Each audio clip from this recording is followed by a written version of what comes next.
श्री कृष्ण और सुदामा की कहानी। सुदामा और श्री कृष्ण बचपन के मित्र थे। दोनों ही एक साथ शिक्षा लेते थे। सुदामा बहुत गरीब था। वह ब्राह्मण था, इसीलिए वह दिन भर में 5 घर से भिक्षा मांगकर अपने और अपने परिवार का पेट पालता था।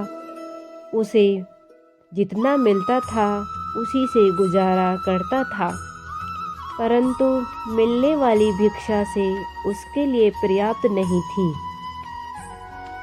उसका और उसके परिवार का पेट भी उससे नहीं भरता था। इसी भिक्षा से अतिथि सत्कार भी हुआ करता था। सुदामा जी की पत्नी को यह मालूम था कि सुदामा और श्री कृष्ण दोनों मित्र हैं। श्री कृष्ण द्वारका के महाराज हैं। अगर सुदामा उनसे सहायता मांगेंगे तो वे कभी भी ना नहीं करेंगे। इसीलिए सुदामा की पत्नी ने सुदामा को बहुत बार श्री कृष्ण के पास द्वारका जाने के लिए कहा, परंतु सुदामा हर बार मना कर देते थे। परंतु बहुत ज़्यादा करने के बाद सुदामा मान जाता है और वह द्वारका के लिए निकल जाता है। उस समय उनके पास कोई भी साधन नहीं था। वह अपने पैरों पर चलता हुआ द्वारका की ओर बढ़ रहा था। वह संकोच और लज्जा से भरा हुआ था। द्वारका की ओर निकल पड़ा।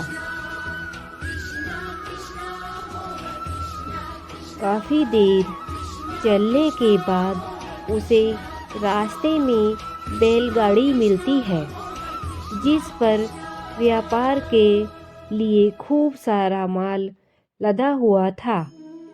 मुरारी ने सुदामा को द्वारका चलने के लिए मना लिया था। गाड़ी पर बैठकर दोनों द्वारका के पास पहुँचे। वहाँ पहुँचते ही बैलगाड़ी वाले ने सुदामा से कहा कि आपका रास्ता यहाँ से अलग है और मेरा अलग है। सुदामा अपने आगे चलने के बाद वहाँ से वापस आ गया। उसने सोचा कि मैं उस बैलगाड़ी वाले का धन्यवाद करके आता हूँ।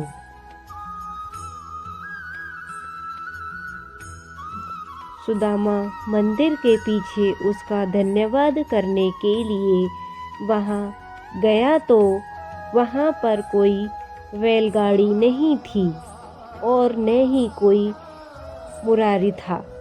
उसे कुछ समझ नहीं आ रहा था। वह सोच रहा था कि एक ही क्षण पहले वह मुरारी से बातचीत कर रहा था, परंतु दूसरे चरण में यहाँ पर कोई भी नहीं है। सुदामा समझ गया था कि उसके मित्र श्री कृष्ण की ही कोई लीला है। वास्तव में ऐसा ही हुआ। जब दोनों की मुलाकात हुई तो वह दोनों मुरारी को घटना पर मुस्कुरा रहे थे।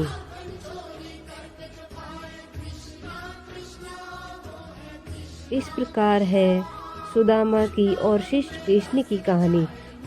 प्रेम से बोलो जय श्री कृष्ण। राधे राधे।